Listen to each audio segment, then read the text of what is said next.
আজকে আমরা কথা বলবো মাদক সম্পর্কে।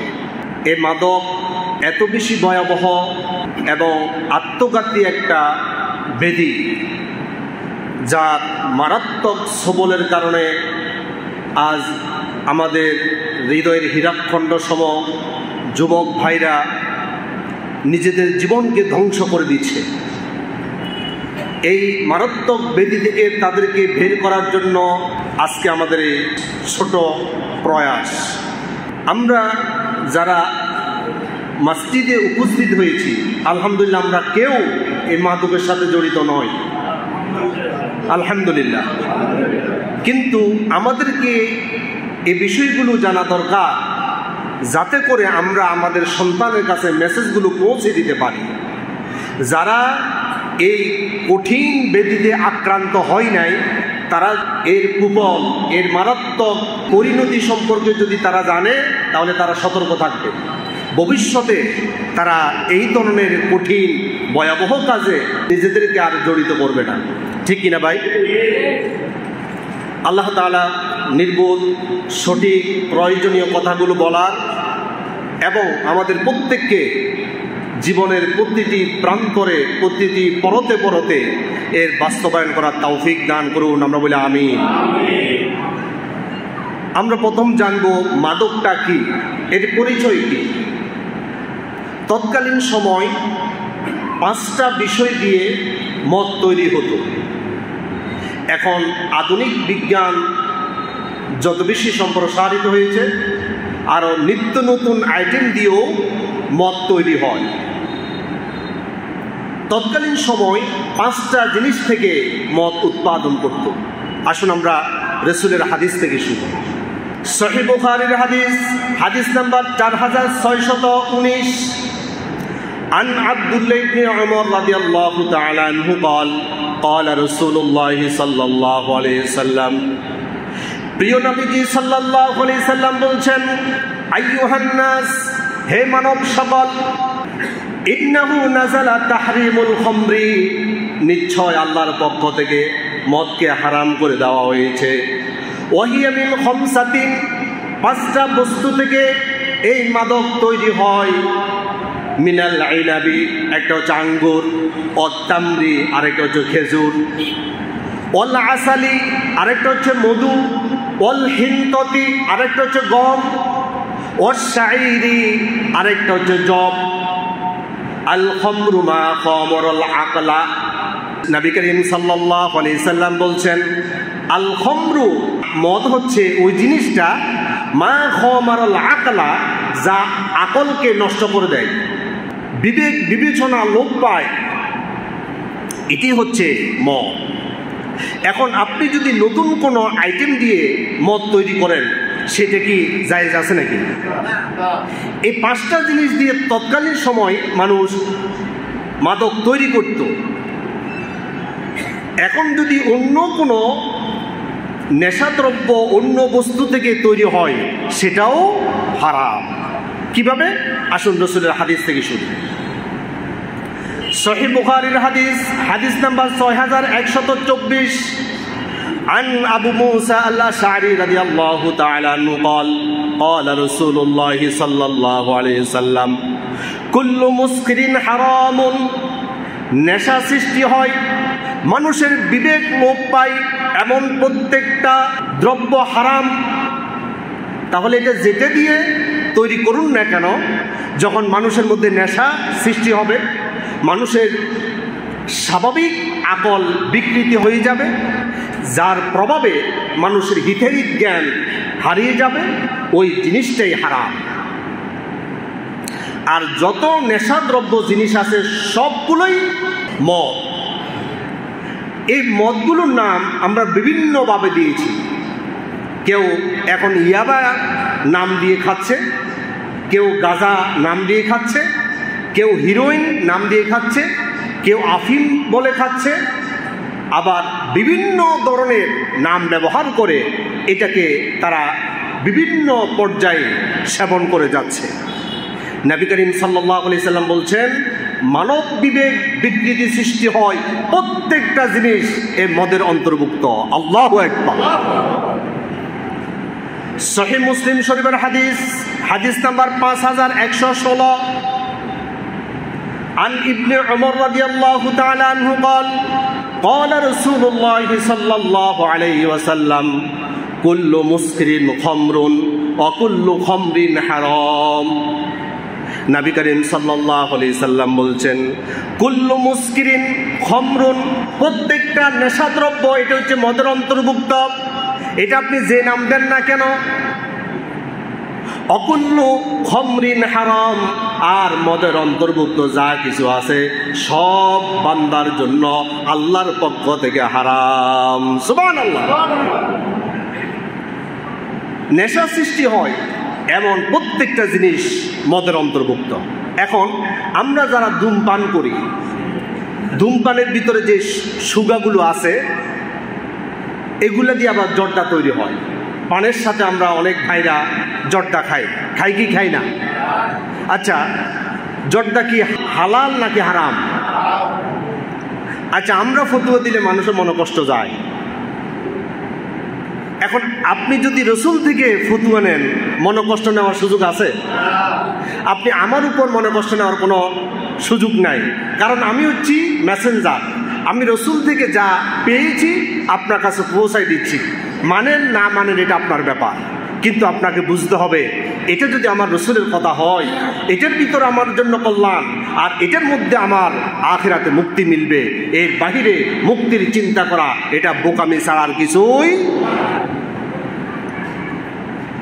নবী করিম সাল্লাল্লাহু আলাইহি সাল্লাম বলছে যেটা বেশি খেলে নেশা সৃষ্টি হয় এটা কম খাওয়া হারাম। খেয়াল করেন, পানের সাথে যারা জর্দা খায়, জর্দা কাউকে যদি আপনি এক ডিব্বা পুরোটা খাওয়াই দেন, সে কি সুস্থ থাকবে না অসুস্থ হয়ে যাবে? অসুস্থ হয়ে যাবে। কারণ কি?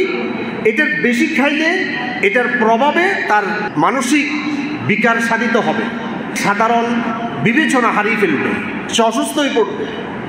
মদ যেমন এক গ্লাস খাওয়া হারাম, আবার এক চামচ খাওয়াও হারাম। এই জর্দাটা বেশি খাইলে যেহেতু অসুস্থ হয়ে যাবেন, মাদকতার প্রভাবে আপনি প্রভাবিত হবেন, এটা কম খাওয়াও হারাম। আমরা রসুল থেকে ফতোয়া নিই। সুনান ইবনে মাজার হাদিস নাম্বার 3392 عن ابن عمر رضي الله تعالى عنه قال قال رسول الله صلى الله عليه وسلم كل مسكر حرام, প্রত্যেকটা নেশাদ্রব্য জিনিস হারাম। ওমা আসকারা কাসীরুহু ফাকালিলুহু হারাম। নবী করিম সাল্লাল্লাহু আলাইহি সাল্লাম বলছেন ওমা আসকারা কাসীরুহু, কাসীর অর্থ কি? অধিক, বেশি। যেটা বেশি খাইলে আসকারা মানুষের বিবেক লোপ পায়, নেশা সৃষ্টি হয়। ফাকালিল, কলিল অর্থ কি? কম। ফাকালিলু হারাম। শব্দের মধ্যে কোনো গুঞ্জাইশ আছে? শব্দ বুঝতে কোনো কষ্ট হওয়ার কথা না আপনাদের। কলিল অর্থ কম, আর হারাম তো হারাম। নবীজি সাল্লাল্লাহু আলাইহি সাল্লাম বলছেন ওমা আসকারা কাসীরুহু, যা বেশি খাইলে মানুষের ভিতরে মাদকতা সৃষ্টি হয়, মানুষের বিবেক কাজ করে না, মানুষ অসুস্থ হয়ে পড়ে। ফাকালিলুহু হারাম, এটা কম খাওয়া হারাম। এখন এই ফতোয়াটা কি আমি দিলাম না রসুল দিল? আচ্ছা, আমার কথা আপনি বাদ দেন, রসুল যেহেতু বলেছেন আপনি এবার খোঁজ করে দেখেন এই হাদিসটা ঠিক কিনা। যদি আপনার অ্যানালাইসিসের মধ্যে হাদিসটা বিশুদ্ধ সনদে বর্ণিত হাদিস হয়ে থাকে, তাহলে আপনি মুমিন হিসাবে, ইমানদার হিসাবে আপনার ইমান কি দাবি করে এটা কি মানতে হবে নাকি না মানলেও চলবে? আপনার বিবেককে প্রশ্ন করেন। তাই আমি আপনাদেরকে বুঝাতে চাচ্ছি মাদকতা শুধু মদ নয়, মাদকতা যেটা মানুষের বিবেককে নষ্ট করে দেয়, মানুষের আকলের মধ্যে প্রভাব সৃষ্টি করে, হিতাহিত জ্ঞান লোপ পায়, মানুষের মধ্যে নেশা প্রভাব বিস্তার করে, প্রত্যেকটা জিনিস হারাম। যে কোনো জিনিস থেকে উৎপাদন হোক না কেন, অথবা যে কোনো আইটেম থেকে আসুক না কেন, নবী করিম সাল্লাল্লাহু আলাইহি সাল্লাম বলছেন আমার উম্মতের মধ্যে এমন একটা সময় আসবে মদের বিভিন্ন নাম দিয়ে তারা মদ পান করবে। নাম দিবে ইয়াবা, আসলে এটা মদ। নাম দিছে গাঁজা, আসলে এটা মদ। নাম দিছে আফিম, আসলে এটা মদ। আপনি যত নাম দেন না কেন সবগুলোই মদের অন্তর্ভুক্ত। নবীজি সাল্লাল্লাহু আলাইহি সাল্লাম 1450 বছর আগে বলে যাচ্ছেন, আমার উম্মতের মধ্যে এমন একটা সময় আসবে তারা নাম পরিবর্তন করে করে মদ সেবন করবে। বলেন নাউজুবিল্লাহ। সুনান ইবনে মাজার হাদিস, হাদিস নাম্বার 4020, عن أبي مالك الأشعري رضي الله تعالى عنه قال قال رسول الله صلى الله عليه وسلم لا يشربن ناس من أمة الخمر يسمونها بغير اسمها। প্রিয় নবীজি সাল্লাল্লাহু আলাইহি সাল্লাম বলছেন, লা ইয়াশরাবান্না নাসুন, রাসূল করিম সাল্লাল্লাহু আলাইহি সাল্লাম লামে তাকিদ দিয়ে রাসূলুল্লাহ শব্দ ব্যবহার করেছেন। লা ইয়াশরাবান্না নাসুন, মানুষের জন্য এমন একটা সময় আসবে, মিন উম্মাতিল খামর, আমার উম্মতের ভিতরে তারা বিভিন্ন ইউসাম্মুনাহা বিগাইরি ইসমিহা, ইসমুন অর্থ কি? নাম। বিগাইরি ইসমিহা, শুধু ইসিম পরিবর্তন করে করে তারা পান করবে। বর্তমান বাংলাদেশের মধ্যে 24 আইটেমের মদ চলছে বিভিন্ন নামে বেনামে, প্রত্যেকটা হারাম। নবী করিম সাল্লাল্লাহু আলাইহি সাল্লাম এই মদের কুবল সম্পর্কে মানুষকে বুঝাতে লাগলো। হযরত ওমর রাদিয়াল্লাহু তাআলা আনহু আল্লাহর কাছে দোয়া করলেন, এবারে তাআলা চূড়ান্তভাবে একটা ফয়সালা দিয়ে দেন, এই মদ সম্পর্কে একটা বিধান নাজিল করুন। আল্লাহ সুবহানাহু ওয়া তাআলা প্রথম হযরত ওমরের দোয়া কবুল করে দিলেন, আর সাথে সাথে একটা আয়াত নাজিল করে দিলেন। সুবহানাল্লাহ বললেন না? আচ্ছা, তাহলে হাদিস থেকে শুনেন। আপনারা মনে করতেছেন আমি হয়তো নিজ থেকে বলছি। আমি নিজ থেকে কথা খুব বলার চেষ্টা করি না, কারণ আমি ছোট মানুষ, আমার ভুল হতে পারে। কিন্তু আমি যখন রসুলের হাদিস থেকে কথা বলবো, কোরআন থেকে কথা বলবো, আমি মানুষ হিসেবে আমার ভুল হতে পারে, কিন্তু হাদিস আর কোরআন থেকে যখন কথা বলবো ভুল হওয়ার সম্ভাবনাটা একেবারেই কমে যাবে। আপনারা মনে করবেন না আমি বারবার হাদিস এবং কোরআনের রেফারেন্স দিয়ে আমি নিজেকে বড় করতেছি, না, আমি ছোট বিদেই এই রেফারেন্সগুলো দিতে হচ্ছে যাতে করে আমি ভুল না করি। আর আমার একটা ভুলের কারণে শত শত হাজার হাজার মানুষ যদি মিসগাইড হয়ে যায়, এটার জন্য আল্লাহর দরবারে আমাকে দায়ী হতে হবে। ঠিক নিকা বলেন? আমি কেন রিস্ক নেব? ভালো করে লক্ষ্য করুন, সুনানে আবু দাউদ শরীফের হাদিস, হাদিস নাম্বার 3670, عن عمر بن الخطاب رضي الله تعالى عنه قال لما نزل تحريم الخمر, হযরত ওমর রাদিয়াল্লাহু তাআলা আনহু তিনি বলছেন তখনও মদ হারাম হয় নাই। قال عمر, উমর রাদিয়াল্লাহু তাআলা আনহু আল্লাহর কাছে দোয়া করলেন, আল্লাহুম্মা বায়্যিন লানা ফিল খামরি বায়ানান শিফাআন, আদার তাআলা এই মদ সম্পর্কে আপনি সুস্পষ্ট একটা বিধান নাজিল করে দেন। ফানাজালাত হাদিহিল আয়া, আল্লাহ তাআলা একটা আয়াত নাজিল করে দিল। 2 নম্বর সূরা বাকারার 219 নম্বর আয়াত আল্লাহ তাআলা নাজিল করে দিলেন। রব্বুল আলামিন বলছেন, ইয়াসআলুনাকা আনিল খামরি ওয়াল মাইসির কুল ফীহিমা ইসমুন কাবীর ওয়া মানাফিউ লিন-নাসি ওয়া ইসমুহুমা আকবারু মিন নাফইহিমা। ইয়াসআলুনাকা আনিল খামরি ওয়াল মাইসির, ইয়া রাসূলুল্লাহ, মানুষজন আপনাকে প্রশ্ন করে মদ এবং জুয়া সম্পর্কে, আপনি বলে দেন উভয়ের মধ্যে ক্ষতিকারক বিষয় রয়েছে। ওয়া মানাফিউ লিন-নাস, কিন্তু কিছু উপকারিতাও আছে। ওয়া ইসমুহুমা আকবারু মিন নাফইহিমা, উপকারের চাইতে অপকারের সংখ্যা অধিকতর এবং গুরুতর। ফাদুইয়া উমর ফাকুরিয়াত আলাইহি, এই আয়াত নাজিল হওয়ার পর রাসূল করিম সাল্লাল্লাহু আলাইহি সাল্লাম উমরকে ডাকলেন, ডাকি এই আয়াতে কারিমা রাসূল তাকে শুনাইলেন।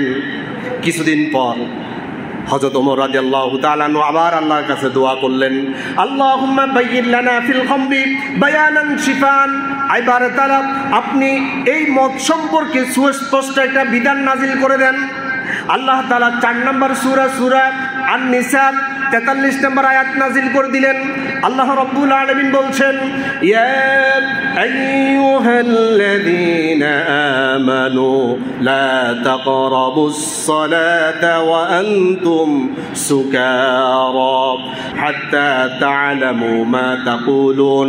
অর্থাৎ হে ঈমানদারগণ, লা তাকরাবুস সালাতা, তোমরা সালাতের নিকটবর্তী হবে না, ওয়া আনতুম সুকারা, যখন তোমরা মাদক আসক্ত থাকবে, যখন মদ পান করবে তখন সালাতের আশেপাশেও আসবে না। হাত্তা তা'লামু মা তাকুলুনা, তোমরা যা কিছু মুখে বলো সেটা তোমরা যাতে বুঝো। অর্থাৎ যতক্ষণ পর্যন্ত তুমি মুখে যা বলো তা বুঝো না, এই অবস্থায় তুমি নামাজ পড়িও না। যখন মানুষ মাদক সেবন করে তখন কি বলে সেটা কি সে জানে? এই অবস্থায় নামাজ পড়লে নামাজ হবে?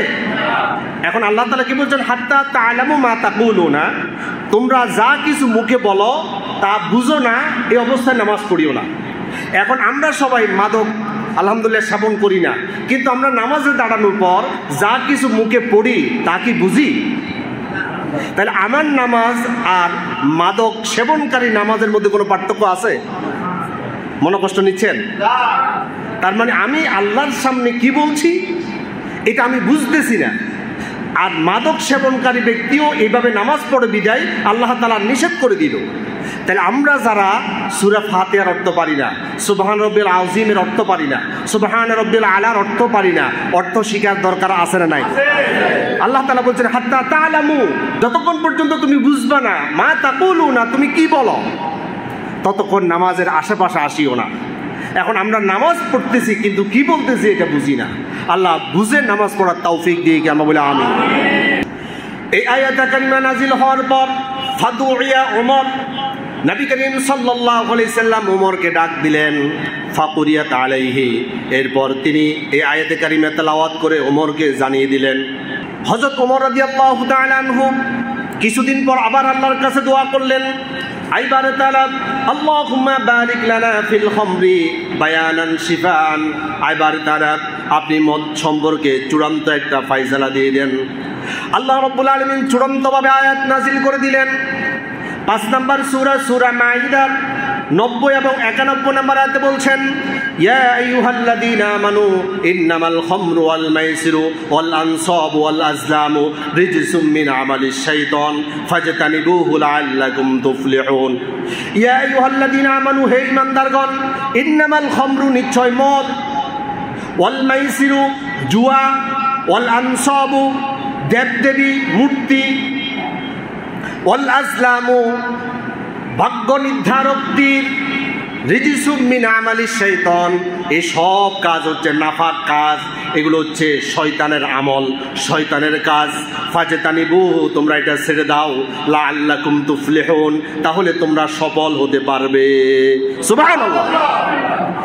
ইন্নামা ইউরিদু শাইতানু, শয়তান চাই, আন ইউকিয়া বাইনাকুমুল আদাওয়াতা ওয়াল খামরা ওয়াল মাইসির, মদ এবং জুয়ার মাধ্যমে তোমাদের পারস্পরিক সম্পর্কের মধ্যে একটা শত্রুতা সৃষ্টি করতে চায়। ওয়ায়াসুদ্দাকুম আন যিকরিল্লাহ ওয়া আনিস সালাত, আল্লাহর স্মরণ থেকে, আল্লাহর জিকির থেকে এবং সালাত থেকে তোমাদেরকে দূরে সরাই রাখতে চায় এই মদ এবং জুয়ার মাধ্যমে। তাহলে এটাকে আর আমরা এর ধারে কাছে যাওয়া যাবে? কোনোভাবে এটার ধারে কাছে যাওয়া যাবে না। নবী করিম সাল্লাল্লাহু আলাইহি সাল্লাম বলছেন, যে ব্যক্তি মদ পান করল তার 40 দিন নামাজ, রোজা, হজ, যাকাত কিছুই কবুল হবে না। আল্লাহু আকবার।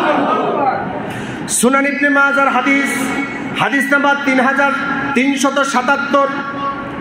عن ابن عمر رضي الله تعالى عنه قال رسول الله صلى الله عليه وسلم من شرب الخمر وسكر لم تقبل له صلاة 40 صباحا وإن مات دخل النار أن يسقيه من ردغة الخبال يوم القيامة قالوا يا رسول الله صلى الله عليه وسلم وما ردغة الخبال قال عصارة أهل النار أكبر من الله أكبر। প্রিয় নবীজি সাল্লাল্লাহু আলাইহি সাল্লাম বলছেন, মান শরিবাল খামর, যে ব্যক্তি নাকি শরাব পান করলো, মদ পান করলো, নেশাদ্রব্য কোনো কিছু সে সেবন করলো, লাম তুকবাল লাহু সালাতুন, আরবাঈনা সাবাহান, 40 দিন পর্যন্ত তার নামাজ রোজা আল্লাহ তাআলা কবুল করবে না। ওয়া ইন মাতা দাখালান নার, এই অবস্থায় যদি সে ইন্তেকাল করে সে জাহান্নামে চলে যাবে। অর্থাৎ যে ব্যক্তি মাদক সেবন করলো 2-4 ঘন্টা পর তার মাদকের নেশার প্রভাবটা কেটে যায়, কিন্তু রক্তের সাথে যে মিশে আছে মাদক, এটার প্রভাব থাকে 40 দিন। কয়দিন? 40 দিন। লাম তুকবাল লাহু সালাতুন 40 সাবাহা, 40 দিন পর্যন্ত তার নামাজ আল্লাহর দরবারে কবুল হবে না। ওয়া ইন মাতা দাখালান নার, এই অবস্থায় যদি সে মারা যায়, এই 40 দিনের ভিতরে মারা গেলে আল্লাহ তাআলা তাকে জাহান্নামে ফেলে দিবে। নাউযুবিল্লাহ। কারণ কি? যে ব্যক্তি মাদক সেবন করে, যখন সে মাদক সেবন করে তার ভিতরে ঈমান থাকে না। রাসূলের হাদিস থেকে শুনেন, সহিহ বুখারীর হাদিস, হাদিস নাম্বার 2475। عن أبي هريرة رضي الله تعالى عنه قال قال رسول الله صلى الله عليه وسلم لا يزني الزاني حين يزني وهو مؤمن ولا يشرب الخمر حين يشرب وهو مؤمن ولا يسرق حين يسرق وهو مؤمن। নবী করিম সাল্লাল্লাহু আলাইহি সাল্লাম বলছেন, লা ইয়াজনি জানি হিনা ইয়াজনি ওয়া হুয়া মুমিন, কোন আল্লাহর বান্দা যখন জেনার সাথে সম্পৃক্ত হয়ে যায়, যতক্ষণ সে জেনার গুনার মধ্যে থাকে, ওয়া হুয়া মুমিন, তার ভিতরে, তার কলবের ভিতরে কোনো ঈমান থাকে না।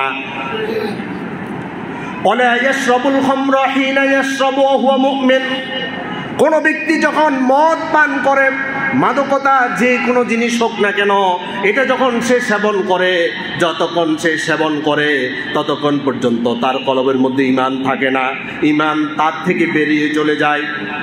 ওয়ালা ইয়াসরিকু হিনা ইয়াসরিকু ওয়া হুয়া মুমিন, কোন আল্লাহর বান্দা যখন চুরি করে, ওই চুরি করা অবস্থায় তার ঈমান তার সাথে থাকে না।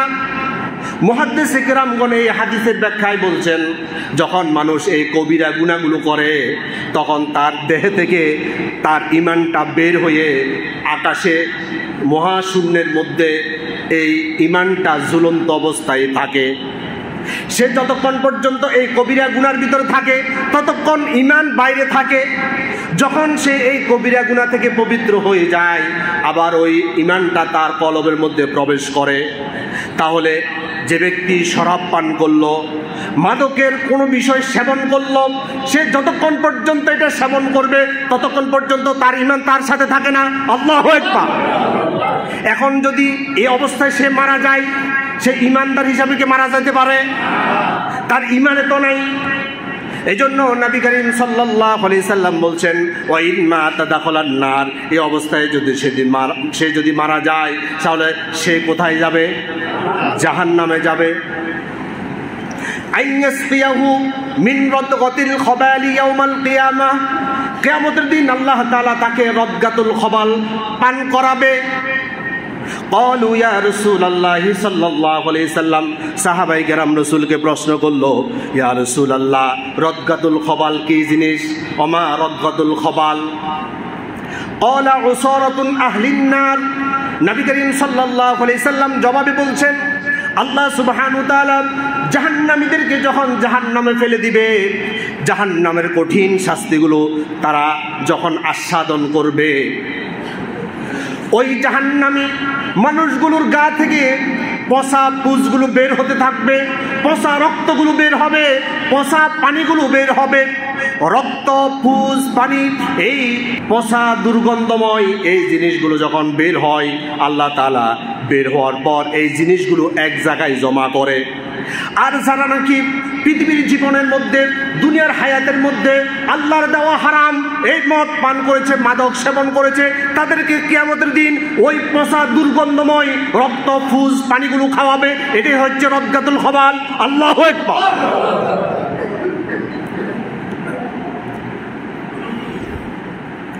নবী করিম সাল্লাল্লাহু আলাইহি সাল্লাম বলছে, ও আমার উম্মতরা, কখনো এটা পান করবে না। দুনিয়ার জীবনে যারা নাকি এটা পান করে, আখিরাতে তাদের জন্য কোনো কল্যাণ থাকে না। সহিহ বুখারীর হাদিস, হাদিস নাম্বার 5575। عن ابن عمر رضي الله تعالى عنه قال قال رسول الله صلى الله عليه وسلم من شرب الخمر في الدنيا দুনিয়ার হায়াতের মধ্যে কেউ যদি মদ পান করে থুম্মা লাম ইয়াতুব মিনহা, এটা তওবা করলো না, আল্লাহর কাছে ক্ষমা নিতে পারলো না, হুরিমাহা ফিল আখিরা, আখিরাতের সকল কল্যাণ আল্লাহ তাআলা তার জন্য হারাম করে দেয়। নাউযুবিল্লাহ। কারণ এই দেহের মালিক আপনি, আপনার শরীরের মালিক কি আপনি? আত্মহত্যা মহাপাপ, এটা মারাত্মক কবিরা গুনাহ। কেন?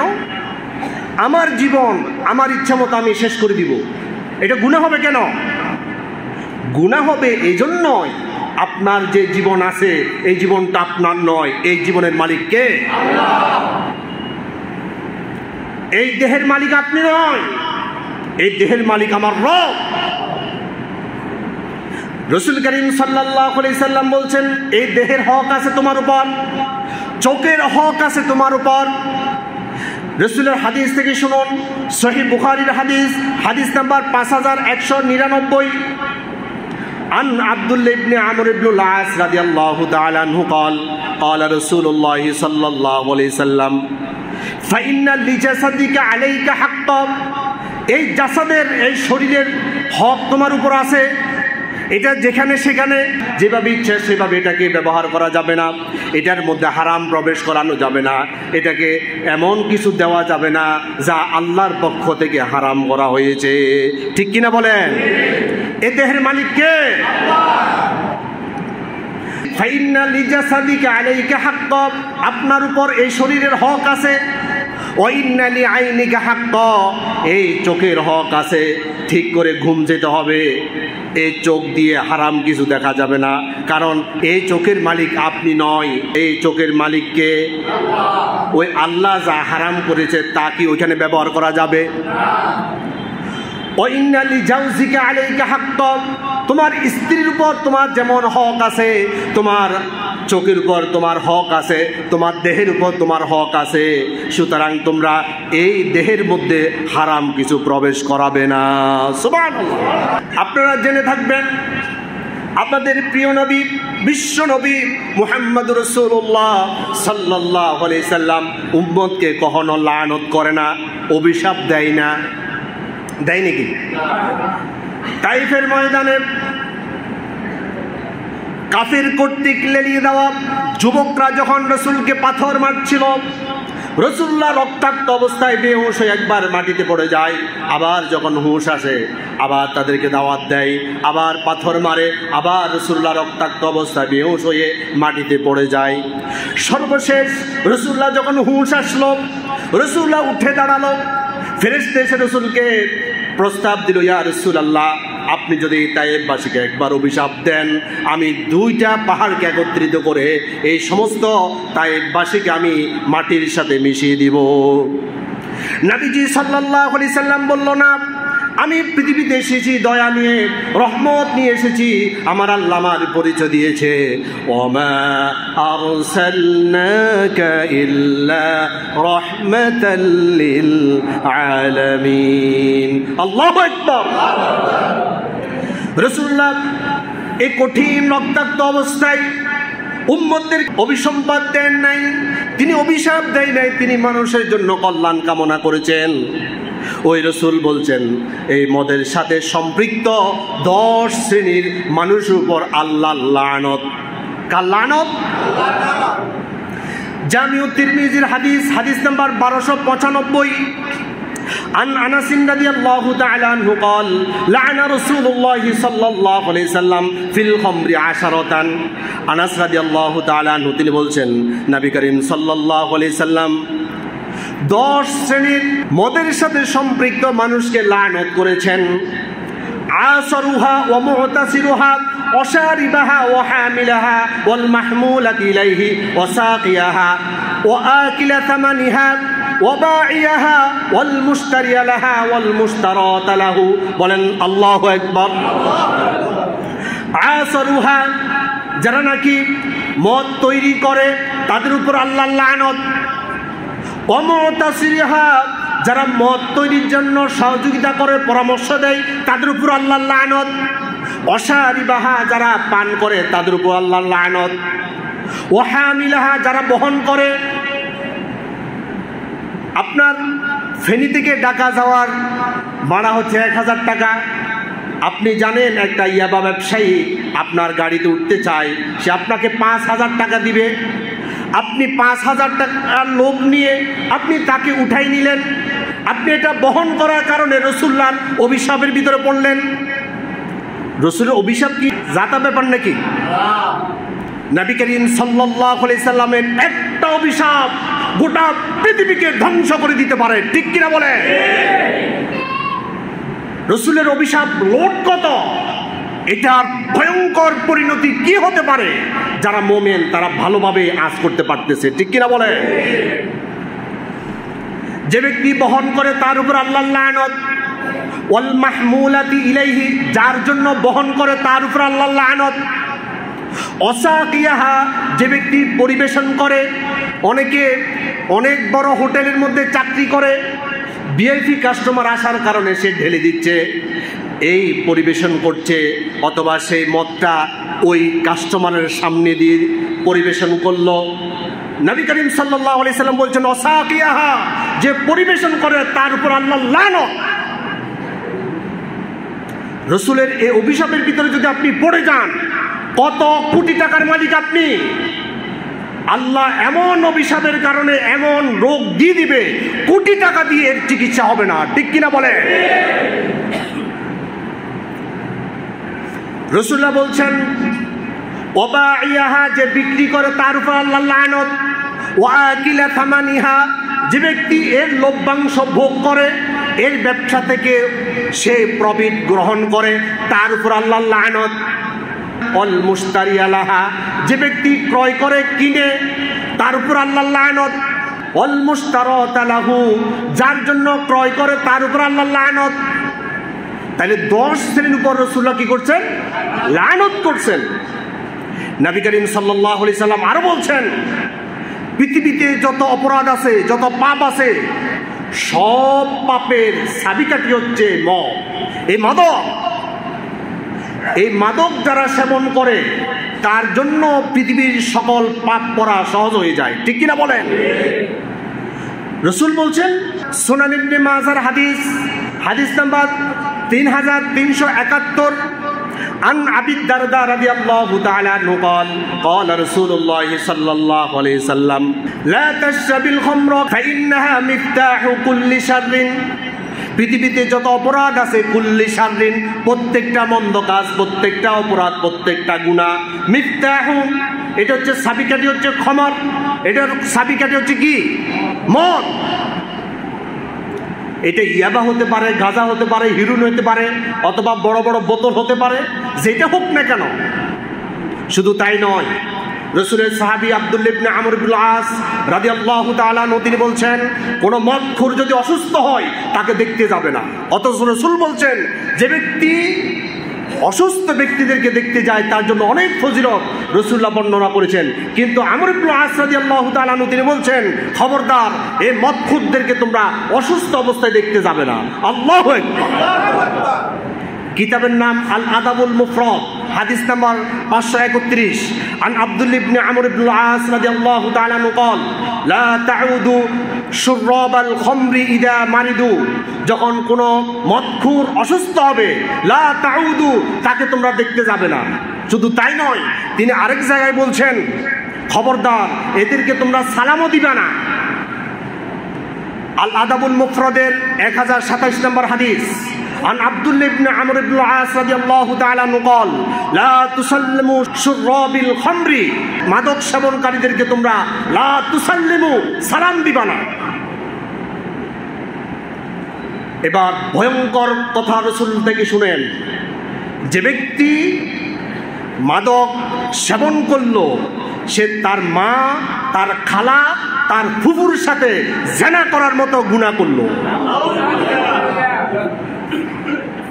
আমার উপর মনোকষ্ট নিয়েন না, রাসূল দিচ্ছেন ফতোয়া।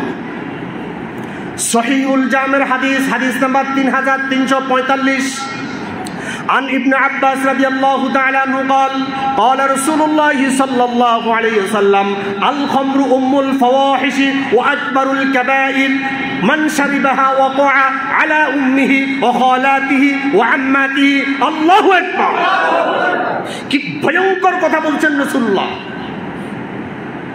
আল খামরু উম্মুল ফাওয়াহিশ, সকল ফাহিশার মা হচ্ছে এই মদ। ওয়া আকবারুল কাবাইর, যত কবিরা গুনাহ আছে সবচাইতে মারাত্মক ভয়াবহ কবিরা গুনাহ হচ্ছে মদ। মান শারিবাহা, যে ব্যক্তি এটা গ্রহণ করলো, ওয়াকা আলা উম্মিহি, সে তার মার সাথে, অখলাতি তার খালার সাথে, ও আম্মাতিহি তার ফুফুর সাথে জিনা করার, ব্যভিচার করার গুনাহ করলো। নাউজুবিল্লাহ। প্রত্যেকটা পশম খাড়া হয়ে যাওয়ার কথা। এরপরেও কোনো সন্তান যদি এই মদের দিকে তাকায়, আমি মনে করি এই সন্তানটা সুসন্তান হতে পারে না। আমাদের সন্তানরা না বুঝের কারণে আজকে বিভিন্ন সঙ্গ দোষে তারা এই ধরনের অসংখ্য অগণিত গুনাহের সাথে জীবনকে তারা ভাসিয়ে দিচ্ছেন। এই ধরনের যুবকদেরকে টার্গেট করে পথহারা যুবকদেরকে পথের সন্ধান দেওয়া আজ প্রত্যেকটা ইমানদারের নৈতিক দায়িত্ব হিসাবে গ্রহণ করতে হবে। ঠিক কিনা বলেন? আল্লাহ আমাদেরকে তৌফিক দান করুন, আমরা বলি আমিন। এরপরও রাসূল করিম সাল্লাল্লাহু আলাইহি সাল্লাম থামছে না। এরপরে যারা মদ পান করবে, রাসূলুল্লাহর হাদিস শুনেন। عن ابن عمر رضي الله تعالى عنه قال قال رسول الله صلى الله عليه وسلم لا تجالسوا شربة الخمر, মদ পানকারী, মাদক সেবনকারী কোন ব্যক্তির সাথে তোমরা উঠা বসা করবে না। লা তুজালিসু, তাদের সাথে উঠা বসা করা যাবে না, কোনো সম্পর্ক রাখা যাবে না। ওয়ালা তুসাইয়্যু জানাইজাহুম, তাদের জানাজায় উপস্থিত হবে না। কি মারাত্মক কথা বলছেন! এত গর্হিত, এত গুনার কথা, এত মারাত্মক ভয়াবহ রাসূলের কথা শোনার পর যে ব্যক্তি মদ পান করবে, নবী করিম সাল্লাল্লাহু আলাইহি সাল্লাম বলছেন তাদের সাথে কোনো সম্পর্ক রাখা যাবে না। লা তুজালিসু শারবাতাল খামরি, যে ব্যক্তি মদ পান করবে, মদের ব্যবসা করবে, বিক্রি করবে, বহন করবে, এর সাথে জড়িত থাকবে, তার সাথে তোমরা উঠা বসা করবে না। সৎসঙ্গে স্বর্গবাস, অসৎসঙ্গে। এরপর রাসূলুল্লাহ বলছেন ওয়ালা তুসাইয়্যু জানাইজাহুম, তাদের জানাজায় তোমরা উপস্থিত হবে না। ওয়ালা তুযাওয়িজুহুম ওয়ালা তাতাযাওয়াজু ইলাইহিম, তাদের কাছে কোনো মেয়ে বিয়ে দিবে না, বিয়ের কাজে তাদেরকে কোনো সহযোগিতা করবে না। কথা বুঝে যায়? আর ভয়ঙ্কর কথা আসতেছে, ভালো করে খেয়াল করেন। রাসূলুল্লাহ বলছেন ওয়ালা তুসাইয়্যু জানাইজাহুম, তাদের জানাজায় তোমরা যাবে না। ওয়ালা তুযাওয়িজুহুম, তাদের সাথে কোনো বিবাহ বন্ধনে আবদ্ধ হবে না। ওয়ালা তাতাযাওয়াজু ইলাইহিম, তাদের বিয়ের কাজে তোমরা সহযোগিতা করবে না। ফাইন্না শারিবাল খামরি ইউবাতু ইয়াউমাল কিয়ামাতি মুসওয়াদ্দান ওয়াজহু, নবী করিম সাল্লাল্লাহু আলাইহি সাল্লাম বলছেন এরপরেও যারা মদ পান করবে, ইউবাতু ইয়াউমাল কিয়ামাতি মুসওয়াদ্দান ওয়াজহু, আল্লাহ তাআলা কিয়ামতের দিন তাদের চেহারাটা একেবারে নিকষ কালো করে উঠাবে। তাদেরকে দেখলে মানুষ বুঝবে মদখোর। এই ভয়ঙ্কর কবিরা গুনার সাথে লিপ্ত ছিল দুনিয়ার জীবনে। এরপর রাসূলুল্লাহ শেষ করে নাই হাদিস। রাসূলুল্লাহ বলছেন মুজরাকাতুন আইনাহু, তার চোখটা হবে নীলাভ, একবারে কঠিন মারাত্মক চোখের অবয়ব সৃষ্টি করে দিবে আল্লাহ তাআলা। ইয়াদলিউ লিসানাহু আলা সাদরিহি, তার জিহ্বাটা আল্লাহ তাআলা তার বুক পর্যন্ত ঝুলাইয়া দিবে। সে ইচ্ছা করলেও জিহ্বাটা ভিতরে নিতে পারবে না। এই বুক পর্যন্ত জিহ্বাটা কুকুরের মতো কিয়ামতের দিন আল্লাহ তাআলা ঝুলাই দিবে। ইয়াসিলু লুআবুহু আলা বাতনিহি, তার জিহ্বা থেকে কঠিন দুর্গন্ধময় বিষাক্ত লালা তার পেটের উপর পড়তে থাকবে। ইয়াকদুরুহু মান ইয়ারাহু, যে ব্যক্তি তাকে দেখবে দূর দূর করে তাড়িয়ে দিবে। নাউযুবিল্লাহ। এখন আসুন, এই মদ দ্বারা, এই মাদক দ্বারা আমাদের কোনো কি লাভ হয়? কোনো উপকারিতা কি আছে? সব অপকারিতা। আমি সময় তো শেষ, আমি না হলে আজকে প্রমাণ করতাম কোটি কোটি টাকা আজকে বিদেশের মধ্যে পাচার হচ্ছে এই মাদকের মাধ্যমে। আজকে আমরা বড় বড় শিল্পপতিদেরকে আমরা দোষারোপ করতেছি, তারা কোটি কোটি টাকা দেশে পাচার করছে, এটা অবশ্যই দূষণীয়। কিন্তু মাদকের মাধ্যমে যে কোটি টাকা পাচার হয়ে যাচ্ছে, আমি বলেছিলাম 24টারও বেশি আইটেম মদ এ বাংলাদেশে চলমান আছে। গোটা 56,000 বর্গ মাইলের ভিতরে একটা মদের ফ্যাক্টরি নাই। ফ্যাক্টরি না থাকাই প্রমাণ করে মদগুলা বাহির থেকে আসে। আপনারা দেখবেন পত্র পত্রিকার মধ্যে 1 লক্ষ পিস ইয়াবা নিয়ে ধরা পড়ছে। একটা ইয়াবা ট্যাবলেট একেবারে কম দাম যখন থাকে 500-600 টাকা। 1 লক্ষ যদি ধরা পড়ে, কত লক্ষ ঢুকছে বাংলাদেশে, কত পার্সেন্ট ধরা পড়ছে? আর ধরা পড়ে নাই এমন আরো বেশি পার্সেন্ট আছে না নাই? এখন যা ধরা পড়ছে তা কি ক্রাশ করছে, নাকি এটা আবার চোরাই পথে বিক্রি হয়েছে? আবার এক এক বোতলের দাম 10,000 20,000 টাকা পর্যন্ত। পুরা বাংলাদেশে কোথাও ফ্যাক্টরি নাই। এই যে বাহির থেকে এটা আমদানি হচ্ছে, তাহলে বছরে মাসে কত হাজার কোটি টাকা মাদকের কারণে বাংলাদেশের কোটি কোটি ডলার বিদেশে পাচার হচ্ছে। এটা কি সহজে বোঝা যায় না? এরপরে আমরা যারা এটা গ্রহণ করছি, সেবন করছি, তাদের অনেক ধরনের রোগ হয়। তাদের মস্তিষ্ক এবং স্নায়ুর মধ্যে বিকৃতি সাধন হয়, তাদের হৃৎপিণ্ডের মধ্যে রক্ত সঞ্চালন কমে যায়, এতে করে স্ট্রোক এবং প্যারালাইজ হওয়ার ঝুঁকি বেড়ে যায়। তাদের কলিজার মধ্যে প্রদাহ তৈরি হয়, তাদের লিভারের মধ্যে ক্ষত তৈরি হয়, নানাবিধ রোগে আক্রান্ত হয়ে যায় যারা নাকি এই মাদক সেবন করে। সুতরাং আসুন, আজকে না বুঝে আমাদের ভাইরা, বিশেষ করে যুবক ভাইরা যারা এই কঠিন ভয়াবহ পরিণতির দিকে পা বাড়িয়েছেন বা বাড়াচ্ছেন, প্রত্যেকে সতর্ক করে প্রত্যেকটা সন্তানকে এই মূল্যবোধ সৃষ্টি করে আগামী দিনে যাতে করে তারা স্বচ্ছ সুন্দর জীবনযাপন করতে পারে, আমরা প্রত্যেকে উদ্যোগ নেওয়া দরকার আছে না নাই? আপনি এই ওয়াজটা নেটে কালকে থেকে চলে যাবে ইনশাল্লাহ। আপনি এগুলো ডাউনলোড করে রেখে দিবেন। আপনি যখন ভাত খাইতে বসবেন, আপনার সন্তানদের সবাইকে নিয়ে বসবেন। বসার পর এই ইসলামী কুফলগুলো তাদেরকে শোনাবেন। যারা শুনবে, 1 দিন 2 দিন 3 দিন, আল্লাহ তাআলা আল্লাহর কোরআনের বরকতে, রাসূল করিম সাল্লাল্লাহু আলাইহি সাল্লামের পবিত্র মুখ নিঃসৃত বাণীর বরকতে আপনার সন্তানকে হেদায়েত দিতে পারে কি পারে না? সুতরাং এইগুলো বেশি বেশি করে আলোচনা করবেন, এই কুফলগুলো তাদেরকে বুঝিয়ে দিবেন। আপনি এগুলো নিজেদের মধ্যে আলোচনা করার কারণে তাদের সচেতনতা বাড়বে, আর এই ধরনের কার্যক্রম থেকে তারা ফিরে আসবে। আল্লাহ সুবহানাহু ওয়া তাআলা আমাদের সকলকে নির্ভুল কথার উপর আমল করার তৌফিক দান করুন। আমরা বলি আমিন। হাদা মা ইনদি ওয়াল ইলমু ইনদাল্লাহ আলাইহি তাওয়াক্কালতু।